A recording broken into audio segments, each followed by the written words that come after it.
साथियों, जय हिंद, वंदे मातरम। स्वागत है आप सभी का सैनिक सुविधा पर। साथियों, आज आपके सामने मैं फिर से हाजिर हूं एक नया वीडियो लेकर। तो आज के वीडियो में बात होगी पूर्व सैनिकों की पेंशनर पर, डीए के ऊपर, ओआरओपी के एरियर के ऊपर और पेंशन रूल में कुछ बदलाव हुआ है, फैमिली पेंशन रूल में कुछ बदलाव हुआ है उसके बारे में। तो सैनिक भाइयों, इससे पहले मैं इन विषयों पर विस्तार से चर्चा करूं। अगर आप सैनिक सुविधा चैनल से पहली बार जुड़े हैं, इसका हिस्सा नहीं है, इसका हिस्सा बनना चाहते हैं, तो सैनिक सुविधा चैनल को सब्सक्राइब कर लें और उसका बेल आइकन ऑन कर लें, ताकि आने वाले वीडियो की महत्वपूर्ण जानकारी आप सभी को मिलती रहे और आप मेरे द्वारा दी गई जानकारी का भरपूर फायदा उठाते रहें। तो चलिए सैनिक भाइयों, वीडियो शुरू करते हैं विस्तार से। तो सैनिक भाइयों, जैसे जैसे दीपावली का समय नज़दीक होता जा रहा है, हमारे पेंशनर की चिंता बढ़ती जा रही है, क्योंकि अभी तक हमारे पेंशनर को डीए का एरियर नहीं मिला है और उनकी जो पेंशन आने वाली है वो काफ़ी पेंशनर की 30 अक्टूबर को आएगी, जबकि 31 अक्टूबर को आपकी बड़ी दीपावली है और आपकी 30 को छोटी दीपावली है। उससे पहले धनतेरस भी है। तो जब उनके पास पेंशन ही नहीं आएगी तो कैसा त्यौहार दोस्तों। तो सरकार को इस चीज़ को सोचना चाहिए कि दीपावली के समय पर जो बड़ा वार्डी है समय से दिया जाना चाहिए और उनकी पेंशन भी समय से दी जानी चाहिए। लेकिन काफ़ी सारे पेंशनर की पेंशन आ चुकी है। कौन है वो पेंशनर जिनकी पेंशन आ चुकी है? तो साथियों, जैसा कि मेरे पास हमारे बहुत सारे व्यूवर्स के मैसेज आए हुए हैं, उन्होंने बताया है कि उनकी पेंशन आ गई है, यानी कि 24 तारीख को ही उनकी पेंशन उनके अकाउंट में क्रेडिट कर दी गई है।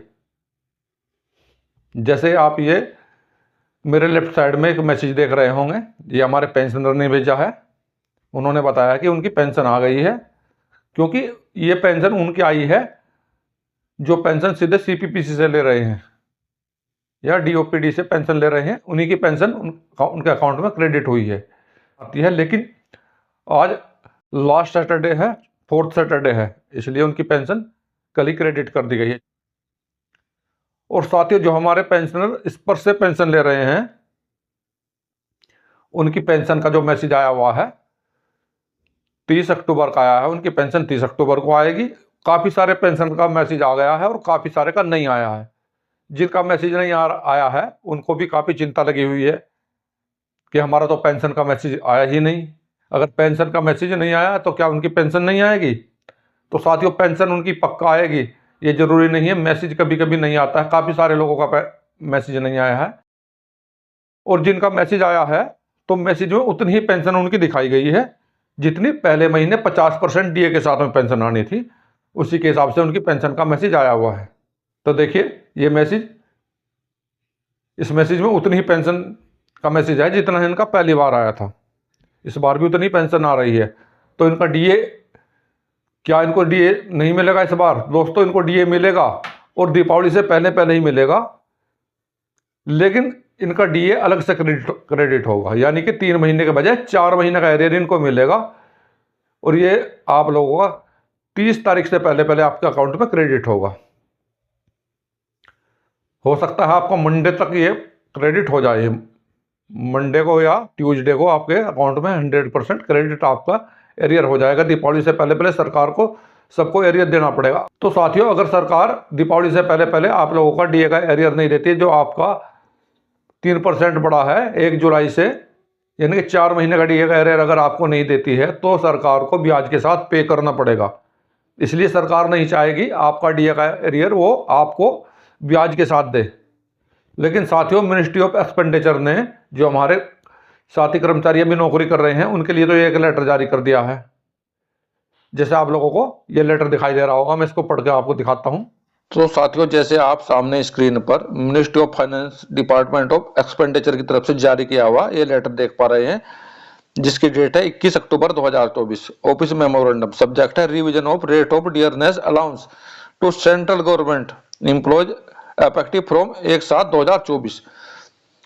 तो इसमें जैसे आपने देखा, तो इसमें लिखा हुआ central government employees affect from 1/7/2024। ये सिर्फ सेंट्रल गवर्नमेंट एम्प्लॉय के लिए है, पेंशनर के लिए नहीं है। और इसमें डीए 50% से 53% का जैसे दिया हुआ, बेसिक पे विद अफेक्ट 1 जुलाई 2024। तो सिर्फ ये सेंट्रल गवर्नमेंट एम्प्लॉय का है, पेंशनर का नहीं है। तो पेंशनर के लिए अभी तक कोई लेटर जारी नहीं किया हुआ है। इस प्रकार का लेटर एक पेंशनर के लिए जब जारी होगा तब उसके बाद आप लोगों का डीए दिया जाएगा। तो जैसा कि आपने इस लेटर में देखा, ये लेटर था सिर्फ उन कर्मचारियों के लिए जो अभी नौकरी कर रहे हैं, लेकिन पेंशनर के लिए अभी तक कोई लेटर जारी नहीं हुआ है। जैसे कि मैं इनकी वेबसाइट अभी तक देख रहा हूँ, जब तक वीडियो बना रहा हूँ तब तक पेंशनर के लिए कोई भी लेटर जारी नहीं किया है। तो ये सरकार का पेंशनर के लिए बहुत बड़ा अन्याय है। पेंशनर की तरफ कोई ध्यान नहीं दिया जा रहा है।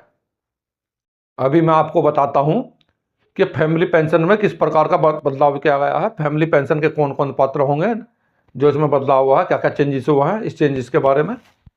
तो देखिए पूरा ये चेंजेस आप ये department of pension and pensioner welfare की तरफ से निकाला हुआ एक लेटर देख पा रहे हैं जो 10 अक्टूबर 2024 को निकला है और ये ऑफिस मेमोरेंडम है। इसका सब्जेक्ट है settlement of family pension between two wives of a government servant pensioner under central civil service pension rule 2021 regarding. ये उन फैमिली पेंशनर के लिए जारी किया गया है जिन्होंने 2 शादियां की हैं, जिसके 2 पत्नियां हैं, उनके लिए जारी किया हुआ है। Rule 56 CCS pension rule 2002 family pension shall be payable to members family of decided government of pension following order.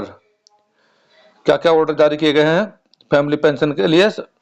Subject provision sub rule children including adopt children step children children after retirement pensioner. Subject provision sub rule 10 dependent parents including adoptive parents decided government servant pensioner subject to provision in the rule 11 dependent sibling brother sister decided government servant pensioner suffering from mental और physical disability. पहले क्या होता था, pension किस प्रकार से दी जाती थी? आपकी 2 बीवियां होती थी, दोनों में से आपकी जो पेंशन थी दोनों को 50-50% दे दी जाती थी। और उसके अलावा अगर उनके बच्चे होते थे, अगर आपकी एक फैमिली की मृत्यु हो जाती है तो दूसरी के बच्चे को उसकी पेंशन दी जाती थी, यानी कि उसकी 50% का उसके बच्चे को दिया जाएगा डिपेंडेंट पेंशन में। अगर पेंशनर की मृत्यु के बाद में स्पाउस नहीं है या दूसरे डिपेंडेंट बच्चे नहीं है तो विधवा बेटी को भी पेंशन दी जाती है, वो भी उसकी हकदार है। इसके अलावा सिबलिंग जो भाई हो या बहन हो उसको भी पेंशन दी जाती है। लेकिन अब इसमें क्या बदलाव किया गया है ये देख लेते हैं। जैसे कि इसमें दिया गया है पैरा नंबर 4 में, in this regard reference been received the department regarding eligibility family pension second wife when the first wife is alive having second when the first alive against the provision Hindu Marriage Act 1955 also to the provision CCS pension rule 2021 the matter has examined and his decided such case need the proceed in accordance provision CCS pension rule 2021 issue second wife pension marriage भी legal otherwise any be decide first constitution with department legal affairs case basis deciding eligibility for family pension. All ministry and department requirement to follow the process consultation department legal affairs arriving the decision regarding settlement family pension between wives under the central civil pension 2021 such the must notice carrier dealing and pensioner benefit responsive ministry of department attach subordinate office। तो इसमें ये बताया है जो Hindu marriage act 1955 है उसके अनुसार दूसरी शादी जायज नहीं है, तो इसको इस प्रकार की पेंशन के लिए अभी इस प्रकार दोनों वाइफों को पेंशन देना ठीक नहीं है। इसके लिए पहले लीगल एडवाइज लेना जरूरी है। तो इसके लिए पहले लीगल एडवाइज लें कि असली पेंशन की हकदार कौन है, कौन सी बीबी है, और सिर्फ एक ही पत्नी को पेंशन दी जाएगी। तो साथियों अभी हमने पेंशन और फैमिली पेंशन पर चर्चा की।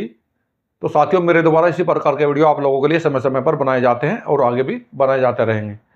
अगर आप लोगों को मेरे द्वारा दी गई जानकारी अच्छी लगी है तो आप मेरे वीडियो को लाइक करें, चैनल को सब्सक्राइब करें, साथियों में शेयर करें। साथियों, मिलता हूं अगली वीडियो में इसी प्रकार के अन्य महत्वपूर्ण जानकारी के साथ। वीडियो देखने के लिए धन्यवाद दोस्तों। जय हिंद, वंदे मातरम।